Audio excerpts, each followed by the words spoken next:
vou deixar gravando, a senhora pode continuar a concluir, que aí eu vou passar, vou deixar esperar elas entrarem, se a senhora quiser. Não, eu aguardo, não, aguardo. Só um momentinho, por favor. Fique tranquila.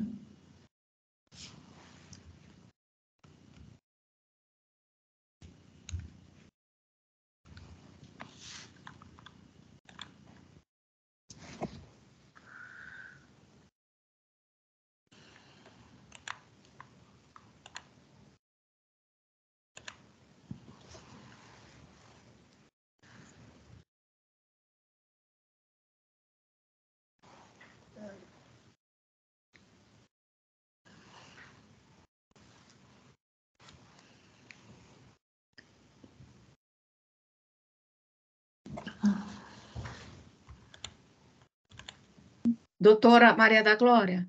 Sim. Pode ir concluindo, que eu vou deixar gravada, a Kaline já entrou, aí eu vou dando sequência. Conclua, então, que é o tempo que as meninas entram. Tá bem. Eu quero fazer uma pergunta que eu fiquei curiosa agora. A senhora me deixou bastante curiosa e eu quero ver se eu tiro essa dúvida. Pronto. Gente, eu tive que abrir uma plataforma, a minha plataforma, e vou ver se eu mando para a OAB. Se eles aproveitam a primeira, que caiu, e um pedacinho dessa segunda. Doutora, continue. Perdão, aí eu peço perdão pelo Zoom. Não, vamos lá, está gravando já. Bem, um outro ponto bastante polêmico que foi suscitado pelo ministro, no acórdão do ministro Roberto Barroso, é que ele entende que os conciliadores, os mediadores, né, e os servidores, de um modo geral, que atuem, eles possam, e aí para mim já foi equivocado exatamente por decorrência de contemplar exatamente os conciliadores, os mediadores, os próprios servidores do tribunal, mas que eles possam proceder a uma decisão informada. Qual é o equívoco nessa interpretação? E qual é a justificativa do ministro para isso? A decisão informada, ela estaria fundamentada exatamente no início da minha fala, que é uma atuação, digamos assim, com maior eficiência do judiciário, né? E menos burocratizada do judiciário. Segundo o ministro, isso não representaria um cerceamento ao acesso da justiça, não. E quando eu falo em cerceamento ao acesso, eu não estou falando do acesso à justiça como porta de entrada ao judiciário, em que pese a mediação ser, digamos assim, um procedimento de entrada, de início do judiciário, uma vez que ela evita ou tenta limitar a continuidade do processo com uma solução, digamos, adjudicada. E onde está o equívoco dessa fala, desse posicionamento, melhor dizendo, dele? É que nós temos aí voltamos naquela premissa das modalidades de mediação, porque, vejam, a lei de mediação, lá no artigo 9º, ela fez uma distinção entre os mediadores judiciais e os mediadores extrajudiciais. Quando nós falamos de mediadores extrajudiciais, as partes podem exercer a sua autonomia de vontade, inclusive na escolha do mediador, em que não há necessidade de ser um profissional formado em direito. Contudo, como a lei também previu a modalidade de mediação judicial, e nós estamos direcionando a nossa fala para ela, as partes não podem escolher os mediadores judiciais. Então, notem, essa decisão informada, ela estaria, a meu ver, precária. Por quê?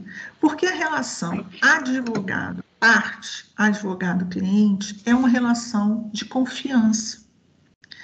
E você estender essa relação de confiança para os mediadores, vejam, eu não estou aqui falando que os mediadores não sejam dignos de confiança. Eu estou me reportando a uma relação, uma estreita relação, que o advogado tem com o seu cliente, com o jurisdicionado, com a parte, porque foi a parte que escolheu o advogado. E quando se trata de mediador judicial, vocês sabem muito bem que as partes se deslocam, muitas das vezes conhece o mediador na hora, e essa decisão informada e essa sugestão, esses esclarecimentos são feitos na hora. Então, a meu ver, há aí uma inobservância com relação a esse vínculo de proximidade que existe na atividade advocatícia entre o cliente e o advogado, que, via de consequência, gera também responsabilidades ao advogado, como o dever de sigilo, o dever de atuação ética, de se ter uma reputação ilibada. Então, a meu ver, essa distinção do mediador judicial e do mediador extrajudicial, ela também seria uma contrariedade ao posicionamento emitido nesse acórdão do ministro Barroso. Bem, a outra questão diz respeito ao próprio Código de Processo Civil, né? E aí, efetivamente, a necessidade do advogado, quando ele coloca que é facultativa, não é uma necessidade, ela se encontra em descompasso, ou vai de encontro a um descumprimento da norma processual nos sejusques, ou seja, num órgão do judiciário. E qual seria o descumprimento dessa norma judicial? É exatamente o artigo 3º, parágrafo 3º do Código de Processo Civil, que estabelece esse dever de se estimular os métodos de solução autocompositiva, e esse dever também é exercido pelo judiciário, quer dizer, não é só a resolução que alterou o estatuto, é também o Código de Processo Civil. E, por consequência, eu entendo, em que pese não ter sido referenciado nos embargos do Conselho Federal, que é o dever de colaboração. Então, notem, se eu não tenho, se eu excluo o advogado, digamos assim, dessa relação jurídica processual, permitindo somente aqui as partes, haja digamos assim, uma intervenção, né, somente na condução do procedimento pelo mediador, eu fragilizaria as partes no âmbito de uma sessão de mediação judicial, por assim dizer. Uma outra questão, já me direcionando ao término da minha fala, diz respeito à imparcialidade que o mediador tem que ter. Isso é uma linha muito tênue, porque uma decisão informada, vocês vão me perguntar, mas o que é uma decisão informada? Né? Informar o quê? As condições do que estão sendo acordadas naquela mediação? Mas e se a parte tiver dúvidas com relação aos seus direitos ou a ampliação desse pleito?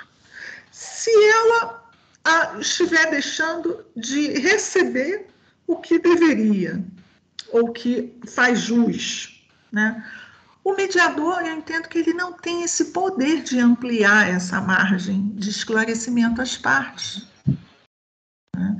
Ele fica muito limitado. Então, essa decisão informada, ela por si só é limitada pela própria atuação do mediador, que tem que agir com a devida imparcialidade. A expressão essa que o advogado não precisa, porque o advogado não tem que ser imparcial, ele atua a favor da parte a que está postulando, e que lhe outorgou poderes, obviamente, está patrocinando. E, por sua vez, o mediador, nessa decisão informada, ele não pode, digamos assim, ampliar essas extensões à pretensão jurisdicional das partes, inclusive orientando a parte a que, caso não queira celebrar, digamos assim, um acordo, ela tem a capacidade, a autonomia de vontade de continuar com o seu pleito, dar continuidade ao seu pleito no judiciário, através de uma continuidade à judicialização, digamos assim, né? Então, esses foram os principais pontos que foram suscitados pelo Conselho Federal. Esses embargos, eles ainda estão sub júdice, como eu mencionei, ainda nós temos aí um grande caminho, porque a Procuradoria ainda não se manifestou, nós só temos até agora os embargos de declaração, com a abertura de prazo para a Procuradoria, e é claro que nós vamos ter diversas associações aí se manifestando, já que já estão como amicus curiae, se manifestando sobre os embargos da OAB e, por consequência, sobre as contrarrazões dos embargos que forem apresentadas por quem entender, a associação de juízes, né? Nesse caso, que a gente tem um lobby muito grande dos juízes nesse fortalecimento da política pública judiciária, né? Mas, a grosso modo, o que tá em xeque aí é a questão dos poderes, né? Exercício de poder. E aí, eu vou remeter vocês na minha fala ao artigo 3º da Constituição Federal, né? Porque existe uma autonomia, uma independência no exercício do poder estatal, desempenhado pelo Poder Judiciário, poder esse que o Judiciário não quer perder. E quando ele desloca esse âmbito de atuação para a autonomia privada, fortalecendo a mediação extrajudicial, via de consequência, ele está o quê? Ele está fragilizando o seu poder. Já também para concluir, eu gostaria apenas de fazer um esclarecimento. Quando da elaboração do meu livro sobre a política judiciária, eu já havia sinalizado essa fragilidade da atuação dos advogados com o fortalecimento da política judiciária contida na Resolução 125 de 2010. E, na ocasião, me lembro que ocorreu até um distanciamento doutrinário meu em relação a outros doutrinadores que estavam fortalecendo os métodos autocompositivos, e eu, via de regra, eu vinha defendendo o meu posicionamento, como eu defendo até hoje, que, diga-se de passagem, hoje eu estou sendo muito requisitada exatamente pelo posicionamento que eu tive exatos 7, 8 anos atrás, e me mantive firme no meu posicionamento. Da fragilização da atuação dos advogados, né, dentro dessa política. Porque uma vez que você fortalece a política judiciária do Poder Judiciário, o que eu vejo é sempre uma via de mão única do sistema de justiça em relação ao judiciário. Ou seja, é o Ministério Público auxiliando o Judiciário, a OAB auxiliando o Judiciário, a Defensoria auxiliando o Judiciário, mas a via de mão dupla eu não enxergo. Ao contrário, o que eu vejo é uma fragilização de outras entidades que são essenciais à função da justiça. Porque, veja, o Judiciário ele existe juntamente com Defensoria Pública, Ministério Público e, sobretudo, a Ordem dos Advogados do Brasil. E tem que haver um equilíbrio na atuação e no exercício do poder dessas entidades, para que a justiça funcione. Porque, na medida em que há esse desequilíbrio, alguns ganham mais força do que outros, ou seja, isso gera uma fragilidade às instituições, tá? Que é o que nós estamos vivenciando aí, ou seja, a OAB tendo que entrar com embargos ou pôr embargos de declaração, contrário à decisão do ministro Barroso, que não reconhece, digamos assim, a essencialidade da atuação dos advogados nas mediações judiciais. Então, com isso, eu gostaria de finalizar minha fala, agradecer, me colocar à disposição.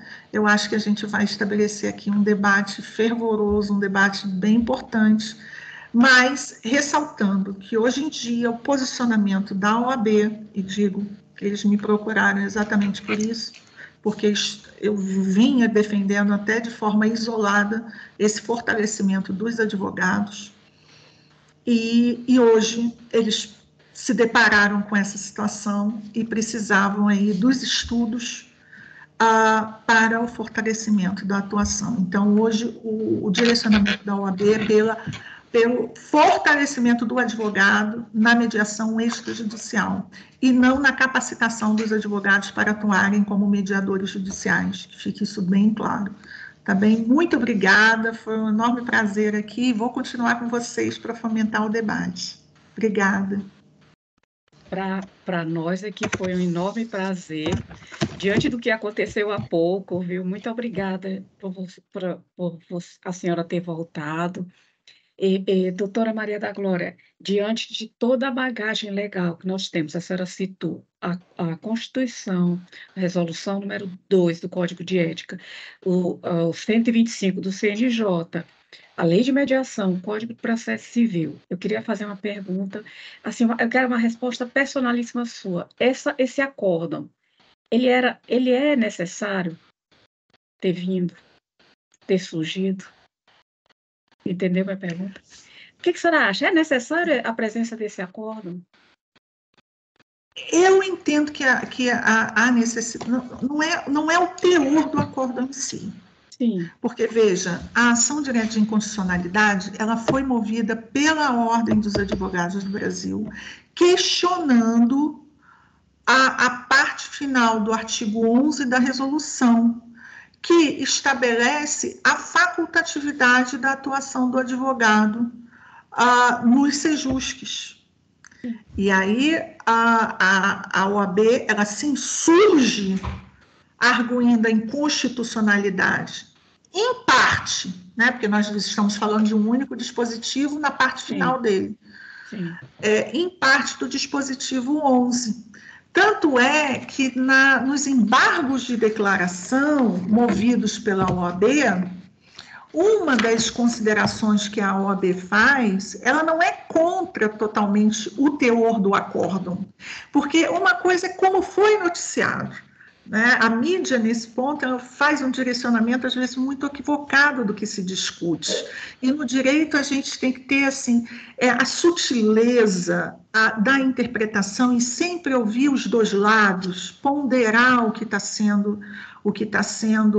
discutido entre os dois lados. Mas acaba que isso perde força diante dos grandes debates ou da atuação mais enfática, seja de um ministro, seja do próprio posicionamento da Ordem dos Advogados do Brasil. Mas o fato é que a OAB ela concordou em parte com o acordo.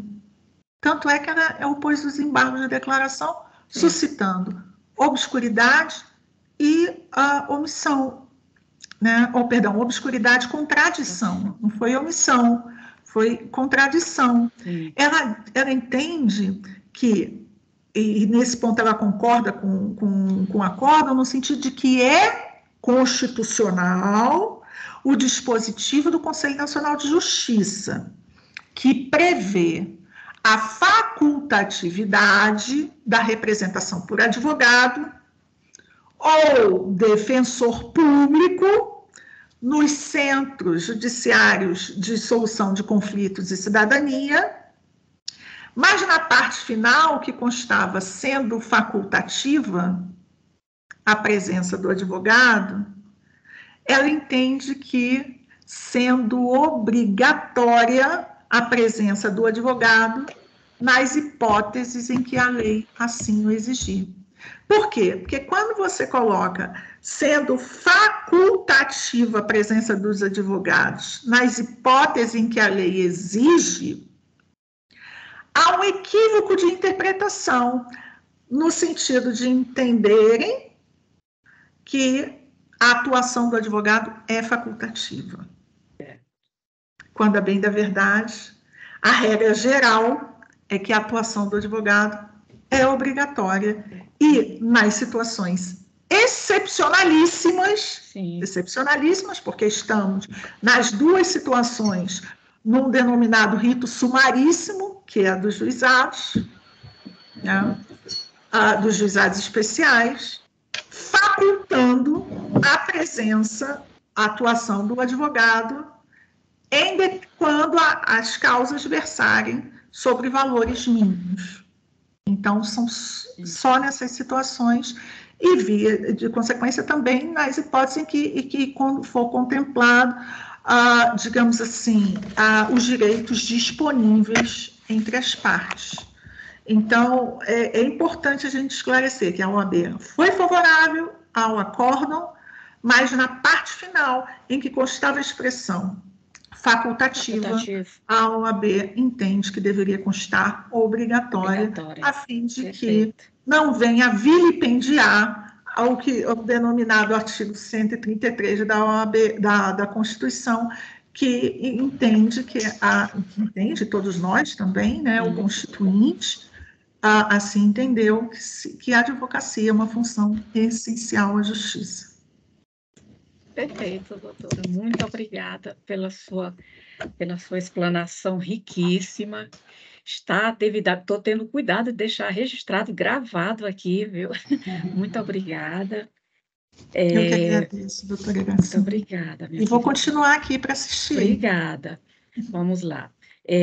Ivane, por conta da queda, foi quase uns 20 minutinhos para a gente voltar, as duas terão uma média de 20 minutos, que foi de fato previsto. A doutora Ivane é a próxima, ela falará sobre o papel do advogado na mediação judicial e extrajudicial. Não é isso, Ivane? Isso. Isso. A Ivane, ela é advogada colaborativa, professora de Direito, instrutora de Mediação e Conciliação, credenciada pelo CNJ, mediadora judicial e extrajudicial, coordenadora da Medialog Treinamentos, criadora do projeto Agentes da Paz, da escola, e do projeto Mediação Fácil. Doutora Ivane, seja muito bem-vinda. A sala é sua. E o microfone também. Pode falar. Vocês conseguem me ouvir? Perfeito. Primeiramente, mais uma vez, boa noite a todos. Eu gostaria de, na pessoa de doutora Yara e de doutora Cássia Helena, agradecer o convite e a oportunidade de, por mais um ano, participar aí da comissão e estender meus agradecimentos e meus cumprimentos à mesa, sobretudo a minha querida professora, né, a quem sempre é um grande prazer ouvir a doutora Maria da Glória, né, desde aí da graduação, uma admiração pela dedicação, pela competência em que tem em todos os trabalhos a que se propõe, né. E cumprimentar também a doutora Kaline, acho que não dá para verificar aqui mais os participantes, mas tínhamos aí o curso, a Cleidilene e outros alunos que também, a gente que está na docência há alguns anos, eu tenho orgulho, né, de trazer esse legado de doutora Maria da Glória e de tantos professores que tive na graduação, e de também ter o privilégio de propagar esse legado da docência. A nossa temática, e aí eu fico imensamente feliz, porque a fala de doutora Maria da Glória, ela veio aí a coadunar, né, com toda a experiência, toda a trajetória que nós, enquanto, e aí digo nós, eu vou primeiro esclarecer, porque eu passei 5 anos atuando em um dos sejusques do estado do Maranhão, pela Faculdade do Maranhão, e tive a oportunidade de atuar em todo esse tempo como mediadora, como advogada, de estar próxima de toda essa realidade, né, enquanto toda essa discussão ela foi sendo formada, né, porque eu concordo plenamente quando a doutora Maria da Glória coloca que na concepção da política, na concepção da Resolução 125, não se tínhamos ainda mecanismos metodológicos, mecanismos doutrinários, né, até para se conceituar de uma forma mais segura, né, alguns conceitos, né, que a mediação como técnica, como ela se propõe hoje, ela é relativamente recente.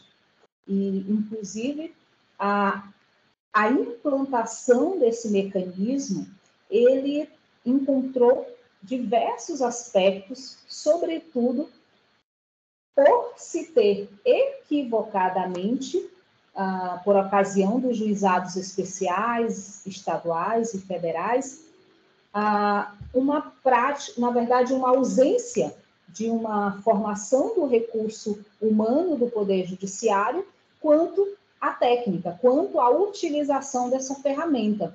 Então, por conta dessa falta de estrutura em vários aspectos da política, em vários aspectos da estrutura do Poder Judiciário, se criou uma defasagem no entendimento, inclusive, extensivo à sociedade, extensivo ao próprio Poder Judiciário, às próprias partes, aos advogados e também à sociedade, criando aí um pouco, contribuindo, melhor dizendo, com essa concepção equivocada de que mediação e conciliação é apenas uma simples expressão, né, de ter ou não uma culpa.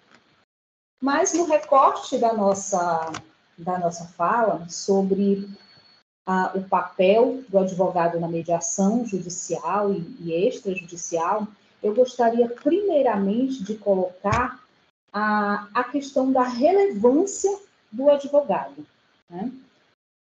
O artigo 133, de onde traz todo o fundamento da atuação do advogado, ele nos diz claramente que o advogado ele é indispensável à administração da justiça. E o primeiro ponto é que indispensável não pode ser colocado, inclusive, pelo próprio Poder Judiciário como algo facultativo.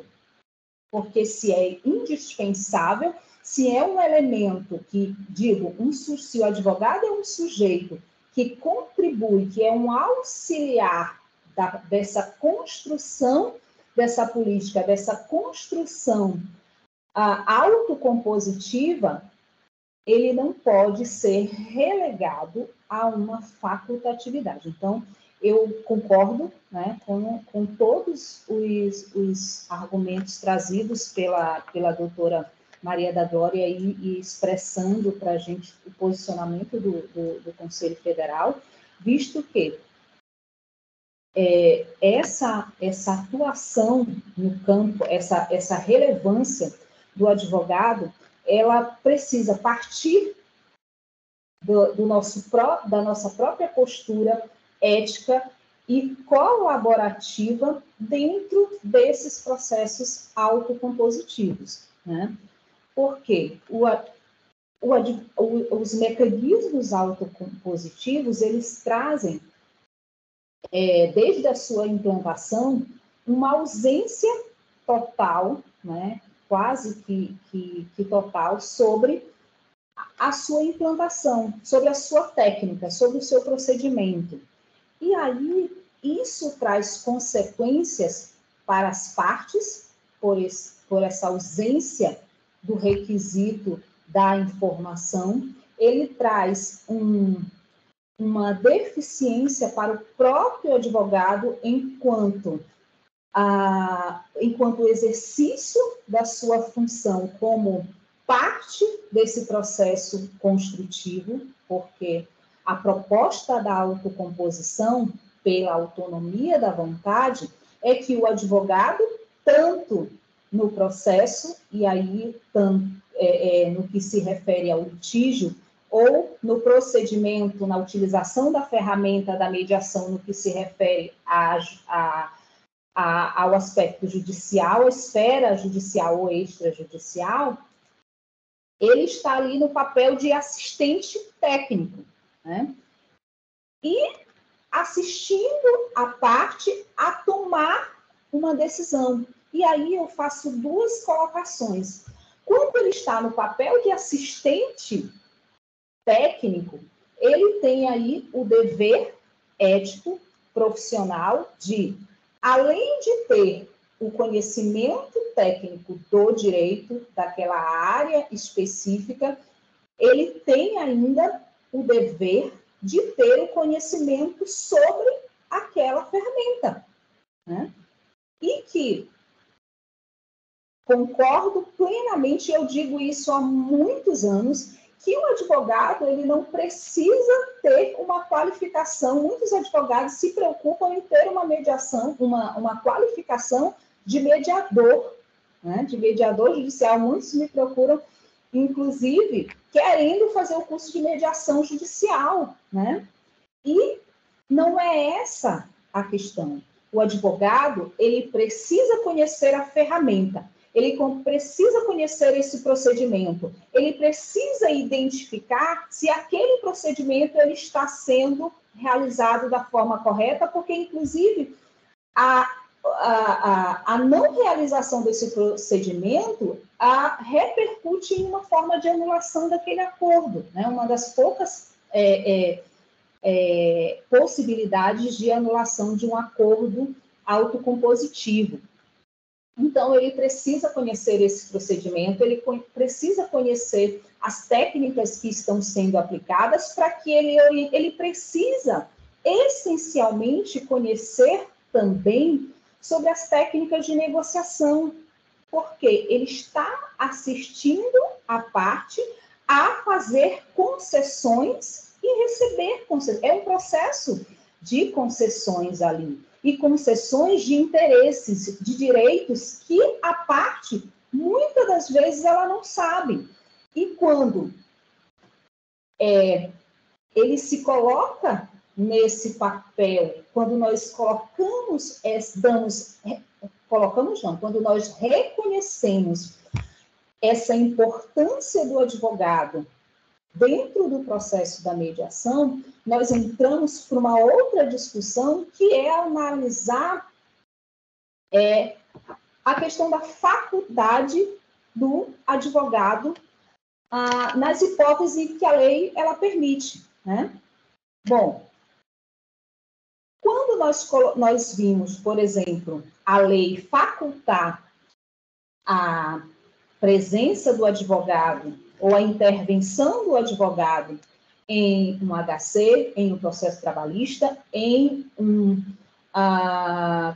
processo nos juizados especiais por conta do seu rito, essa faculdade, ela está direcionada para um procedimento, para um valor da causa.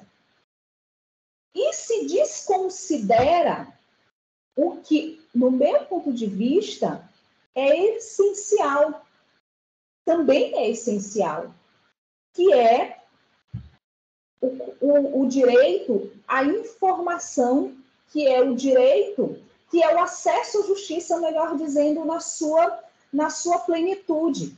Porque muitas das vezes, a grande maioria, e aí todos que já atuaram nos processos nos juizados, na Justiça do Trabalho, nos sejusques, verifica que, ainda que seja facultada a presença do advogado, a maioria das pessoas procuram o advogado não por conta do valor da causa, não por conta da complexidade dessa causa, mas eles procuram o advogado principalmente porque elas não conhecem seus direitos, e mesmo quando conhecem, não sabem como garanti-los. E isso quem faz é o advogado, né? Então, esse aspecto da E isso também não está condicionado à condição social ou econômica da pessoa. Influencia, logicamente. A gente sabe que a questão social, econômica, cultural, ela inviabiliza, ela influencia diretamente no tipo de informação que as pessoas têm com relação aos seus direitos.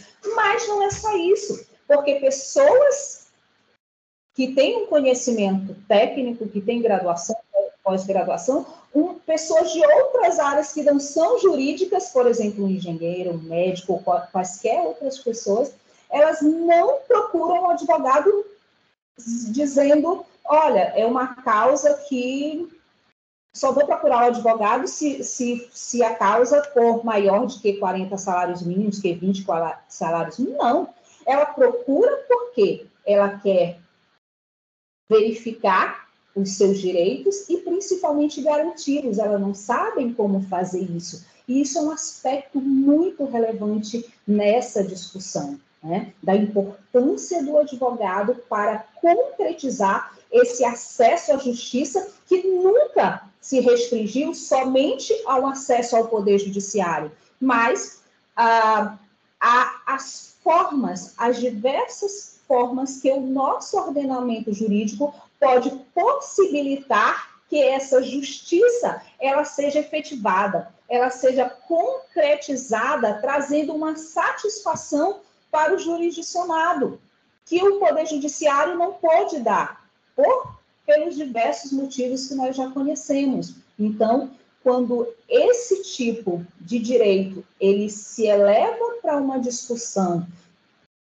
de plenitude nessa efetivação do acesso à justiça, do que é justiça, o advogado, ele, mesmo nessas situações de facultatividade, ele é indispensável, ele é necessário.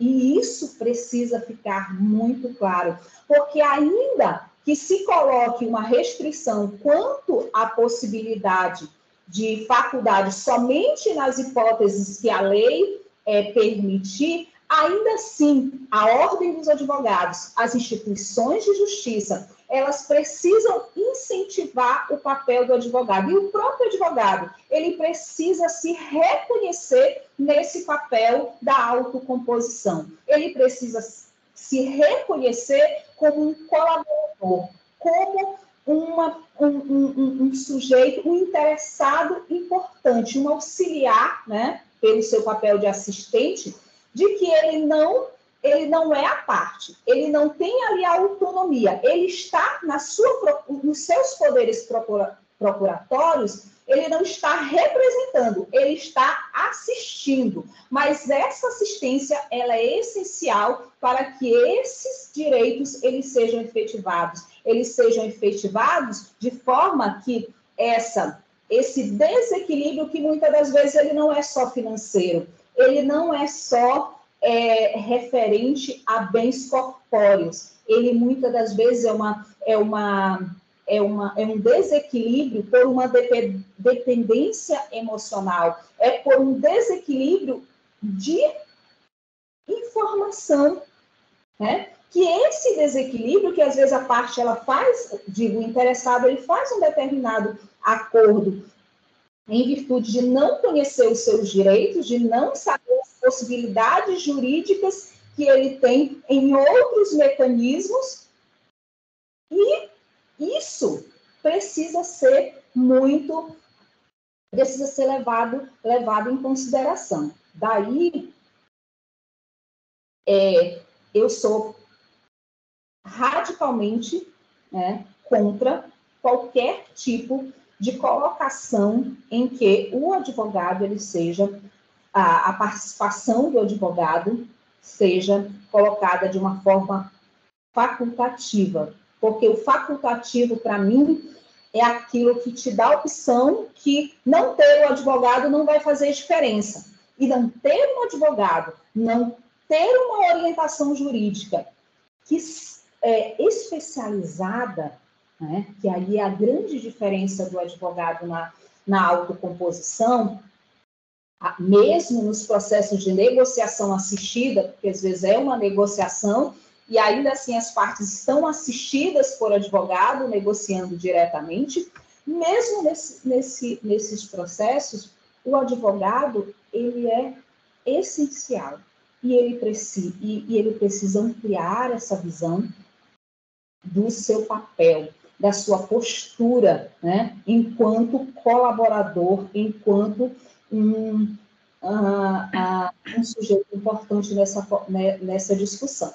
E daí, a gente, em virtude dessa concepção que ela precisa ser mudada, a gente precisa também ampliar essa discussão para os mediadores, porque, na maioria das vezes, o próprio mediador, ele não entende o papel do advogado, ele não entende a importância da orientação do advogado naquele momento, né?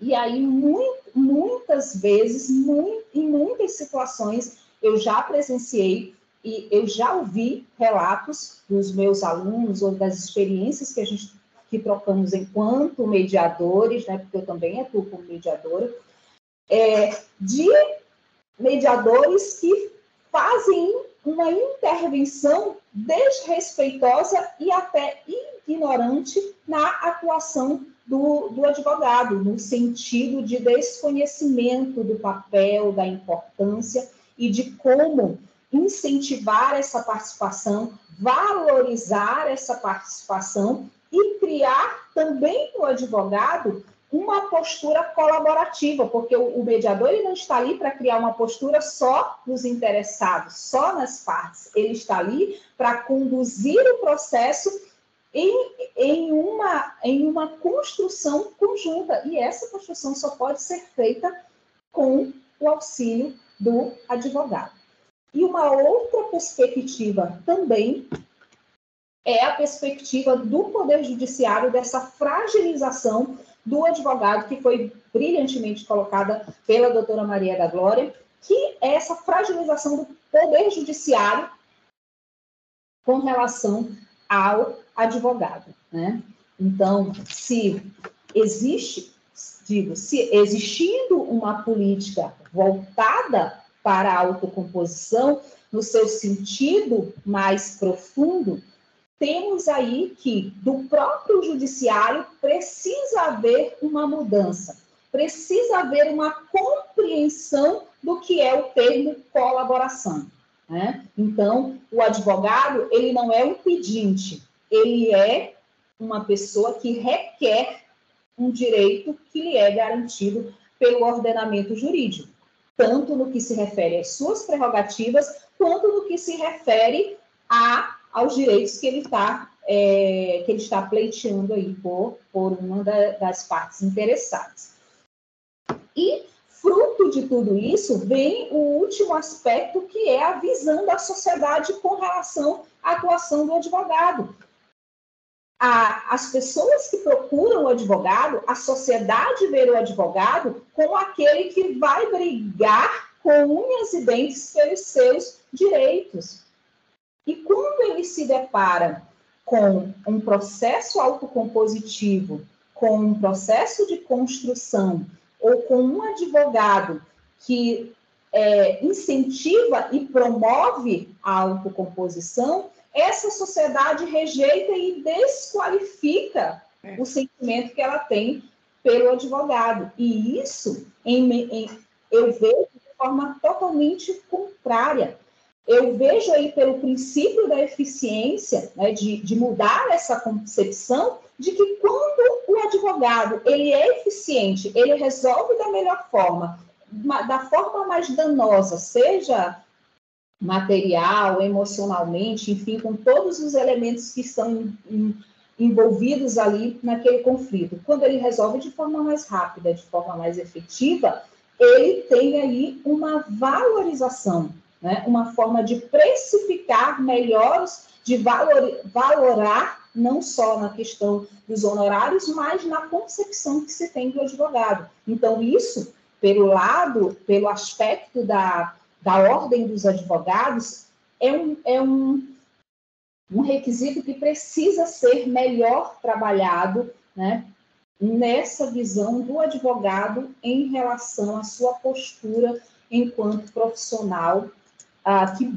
que deve atuar aí nos centros de conciliação, ou isso no que se refere à atuação judicial, seja nos centros de conciliação pré-processuais ou na atuação já judicial, ou mesmo nas unidades jurisdicionais, nas varas em que pese a gente ter aí uma indicação de que a conciliação ela deve ser realizada no ambiente dos centros de conciliação, nós temos por uma série de fatores elas sendo realizadas por servidores que não têm qualificação de mediação, e na própria vara, na presença do juiz, cabendo, inclusive, muitos mediadores que são assessores ou secretários judiciais, dizendo que, olha, se você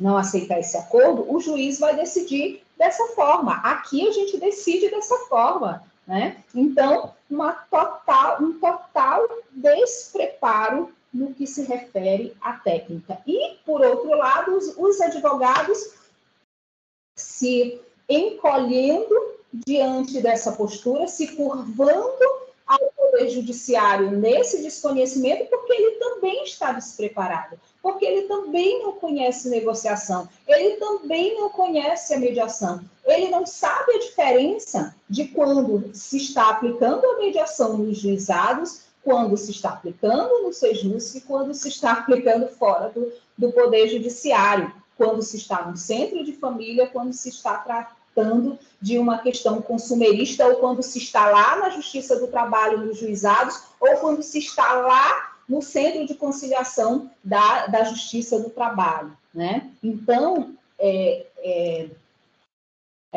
são questões que eu trouxe para que a gente reflita, né, sobre esse papel do advogado, né, que essa relação de confiança estabelecida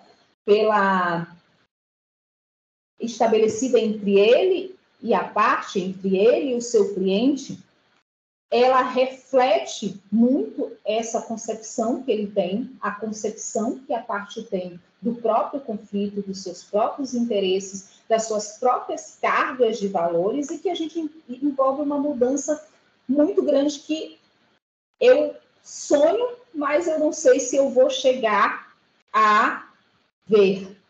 Mas eu lutarei por isso todos os dias da minha vida, né? É uma causa que eu tenho desde o conhecimento, desde a minha aproximação com a mediação em 2013, né, que foi quando eu comecei a atuar como mediadora. Então, esse aspecto do papel, eu tenho quantos minutos ainda? Já tá bem, porque se eu deixar...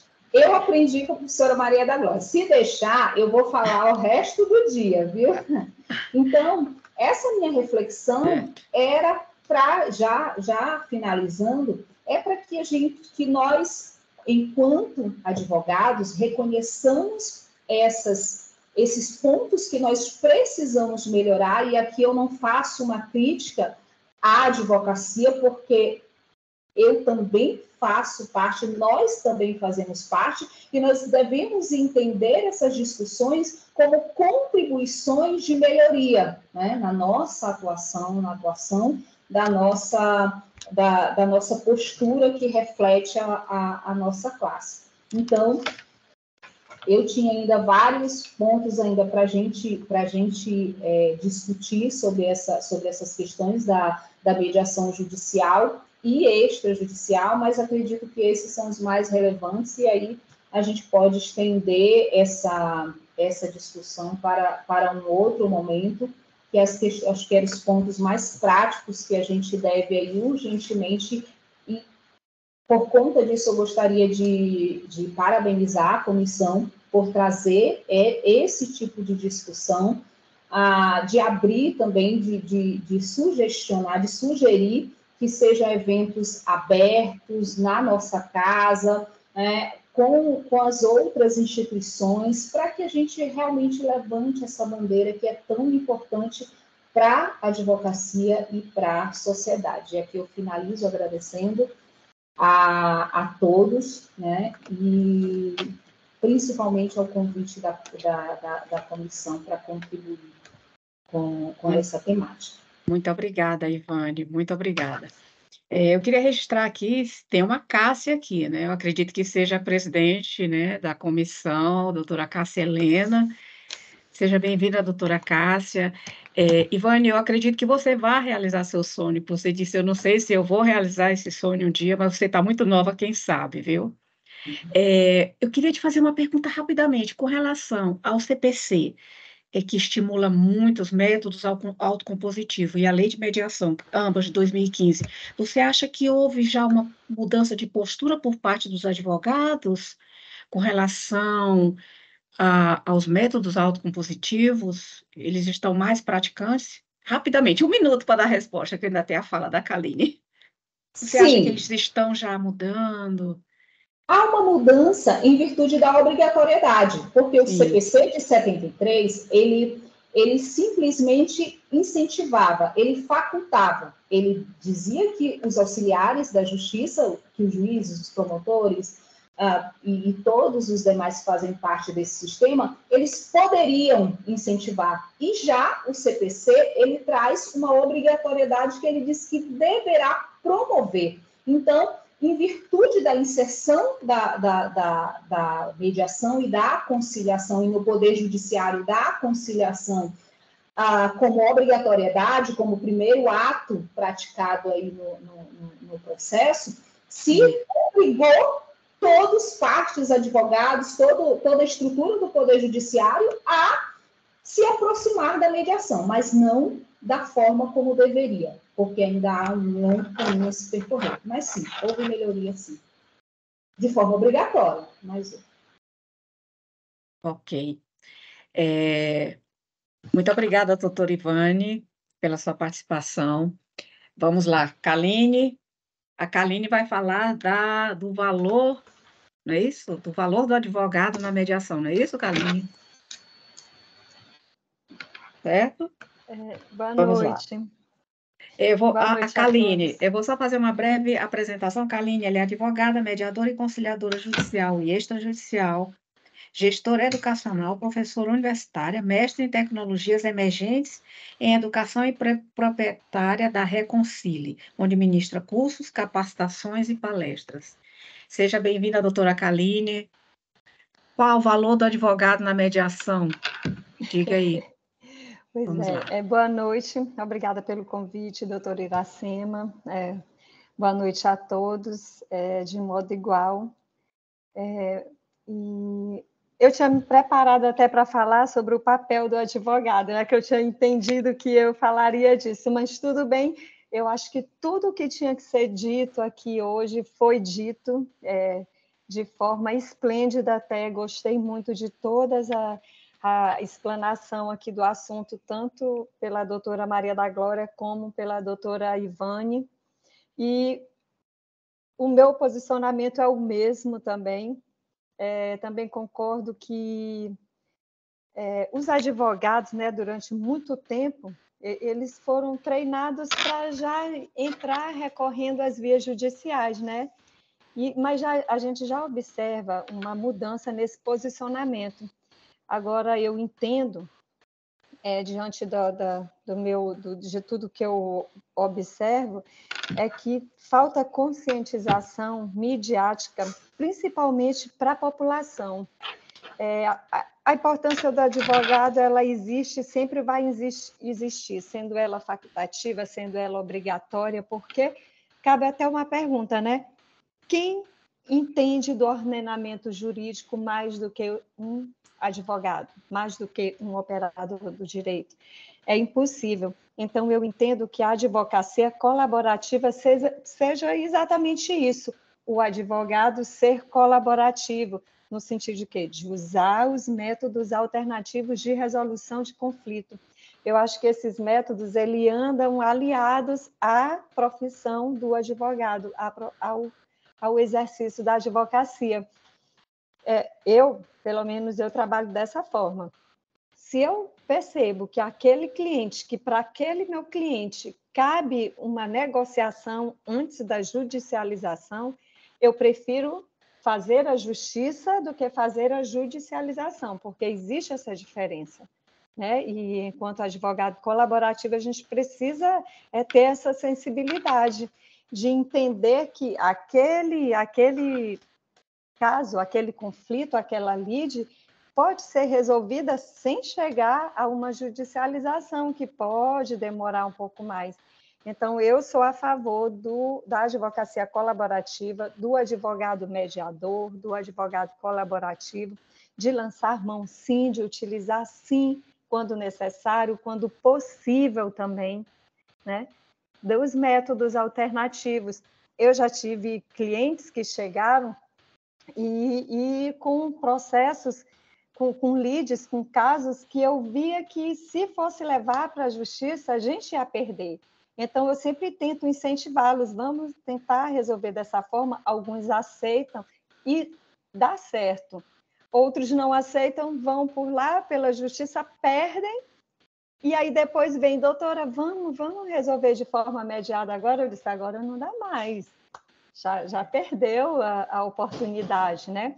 Então, eu acho que deve existir essa sensibilidade, o papel do advogado, ele sempre vai ser essencial à justiça, sempre, não descarta essa possibilidade de forma alguma, e eu acho que o que precisa mesmo é essa conscientização midiática com a população e com os advogados, através das capacitações, através dos treinamentos, através da conscientização. Hoje, inclusive, nas faculdades já é uma cadeira obrigatória, né, a dos métodos alternativos, e eu acredito muito que essa nova geração de advogados já vem com isso. Gente, o advogado, ele é treinado para falar, para argumentar, para negociar. Então, se o cliente está na nossa mão, vamos escolher a melhor via, né? E não simplesmente por uma falta de diálogo já entrar com a judicialização. Então, o papel do advogado, a importância, a valorização do advogado está dentro de nós, enquanto advogados, exercermos esse privilégio, né?